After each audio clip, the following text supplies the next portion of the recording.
Hello and welcome to Arsenal Analysed. I'm JC. I hope you're doing well. Today I bring you a scout report on the channel. Gabriel Jesus, a player heavily linked to Arsenal at the moment, and I'll be breaking it down for you during today's video. So if you do go on to enjoy, a like would be super appreciated. And if you're new around here, why not consider subscribing, as it massively helps me and the channel out. But I wonder what we'll be covering in today's video. So we'll be kicking off with all the basics, the player information, of course, before diving into what Jesus typically tends to offer with regards to his movement, and backed up with some heat maps and other player comparisons. Then we'll break down some numbers and what that looks like against other similar profile players in the Premier League. And then to finish up, strengths and weaknesses, as well as a cheeky little chart to break down too. So let's waste no more time at all and dive straight into things. Gabriel Jesus currently plays for Manchester City. He's been there for quite some time, aged 25, part of the Brazilian national setup, and can play a range of positions. But I feel as though Arteta would be looking to bring him in as a centre forward, but always offers that flexibility on the right and the left-hand side if needed. Right-footed, standing at 5'8". And one of the main reasons Arteta is interested in Jesus is his contract runs out 1 year from this summer, June 2023, which means Arsenal should be able to get him for a bargain price of somewhere in the region of around 30 to 35 million pounds, which someone with Premier League experience, that is an absolute steal in my opinion. Now, having a look at Jesus's movement, both this season and last season, two very different positions that Pep Guardiola has opted to use him. Predominantly this year, as you can see on the left-hand side, Jesus has been operating mainly as a right winger or a right forward, whereas in previous seasons, he's played a little bit more centrally as a centre forward, but has drifted to the left and the right. He does like to operate in those channels as well. Now, for some comparison purposes, I've used Harry Kane and Bukayo Saka, obviously two players that play very, very different positions. I've used Bukayo Saka, for example, because as we know, he's used and utilised mainly as a right forward and right winger, very similar to the sort of season that Gabriel Jesus is having now. But then we've got Harry Kane, who offers more of a central forward role, someone who does drop deep and link up play, which is something, as already mentioned, that Jesus has done in the past, and where I think Arteta would look to utilise him moving forwards. And we can see here that in that 2020 to 2021 season, it's very comparable to what Harry Kane offers. They're very different players in the sense of their physical ability. Harry Kane can play with both feet, for example. He's a very strong player. He scores goals with his head. I don't think that's the sort of player that you'll see in Gabriel Jesus. I think he's the sort of player that will drop deep, link up play off that last defender. He's that kind of player. But when playing on the right-hand side, I can see him playing very similar to Bukayo Saka, loving to sort of cut in from that right-hand side and score goals or provide those assists, looking for the likes of maybe Smith Rowe, Martinelli at that back post, or the other prominent forward that Arsenal may or may not sign during that summer period. So let me know down in the comments below. Do you agree with these heat map comparisons, or would you look to compare him to maybe someone else in the Premier League?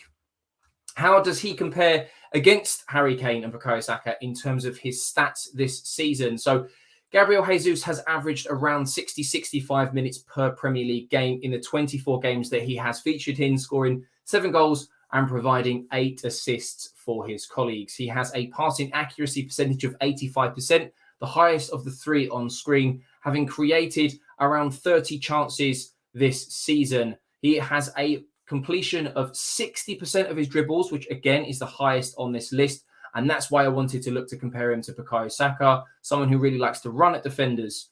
And then if we have a look at his aerial duels and ground duels won, 40% and 42% respectively. Not a dirty player either. Arsenal have racked up their red and yellow cards this season for whatever reason. But he has a near perfect discipline record.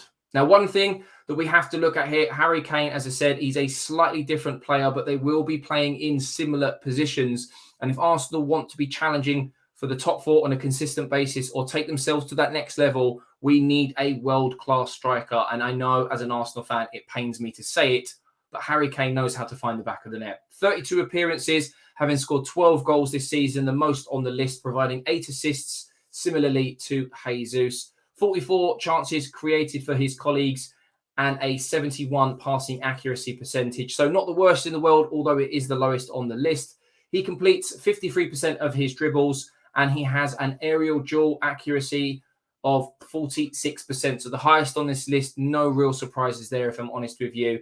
And he competes and completes 42% of his ground duels as well. So those high presses that all of the big teams in the Premier League liked to implement. He has 5 yellow cards this season.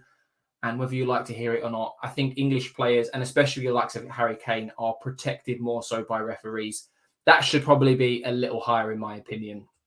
Bukayo Saka has played the most games out of the 3 featured on screen, 33 goals, appearances, 11 goals, very close to Harry Kane, who's supposed to be a world-class striker, 5 assists, 79% passing accuracy. And one thing that did surprise me was the 62 chances created this season. The only 2 English players to have created more opportunities this season is James Ward-Prowse and Trent Alexander-Arnold.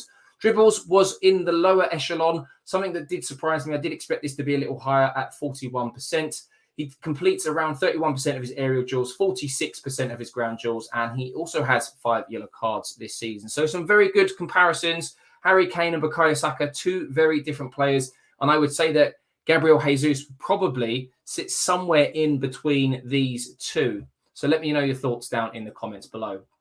And then to finish up, you can see on screen now strengths, weaknesses, and we've also got a chart here of how Gabriel Jesus actually compares to other forwards in the Premier League. And we'll kick off with the strengths and weaknesses. We already know that he does have very good passing ability. In a Manchester City side, it's something that you need to be able to do. He links up play very, very well, especially from that right-hand side. He's got very, very good hold-up play. And as we've already kind of spoken about, his dribbling is also at the top end of these 3 players. Now, one thing that does concern me are his weaknesses.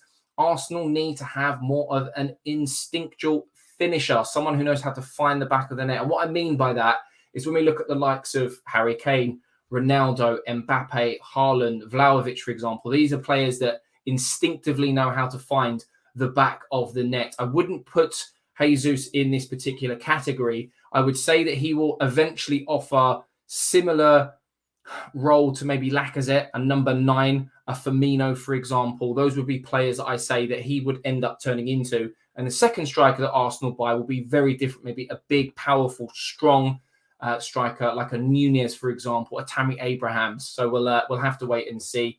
And as already mentioned, not enough goals and assists per season. And when playing in this Manchester City side, who score goals for fun, he isn't going to get as many opportunities playing in this Arsenal team. So it's something that would definitely need a little bit of work. He's obviously worked under Arteta before. Arteta knows his man. The one thing I will say is that he hasn't consistently featured in the Premier League over the course of the season. He's been an understudy to Aguero. And over the last 2 seasons where they haven't had a recognised striker, Pep Guardiola has opted to play different players in that number 9 role. Raheem Sterling, for example, even Kevin De Bruyne at times. So it's something that could end up being very, very good if played consistently as a number 9 over the course of maybe 1 or 2 seasons. And he often, not always, but often underperforms season on season when offering and looking at his XG, goals expected, and assists. But looking to the left-hand side, we can see here how Gabriel Jesus plays and compares to other players in the Premier League. Now, there were some stats that really did jump out at me as something that we can look forward to. And we look here at his passing efficiency, his deep touches. We have a look at his open play expected assists. They're all in that 90+ percentile, as well as the dribbles completed. So some very, very good numbers there, and attack value added as well, all in that plus 90 percentile. And if we are looking for a better version of Lacazette, I would certainly say that he definitely sits within that category. But going back to what I mentioned earlier with regards to his weaknesses, his open play shots, his non-penalty XG, and XG per shot is definitely in those lower brackets. So if we are going to be bringing in 2 strikers, Gabriel Jesus is definitely the right type of player, in my opinion, for a number 9. But we do need to look and buy a more instinctual finisher. So that is going to about wrap things up. as to why Arsenal want to sign Gabriel Jesus. Let me know down in the comments below. Is he the player that you want? Which two strikers should Arsenal sign this coming summer transfer window? Let me know down below. But if you have enjoyed today's video, a like would be super appreciated.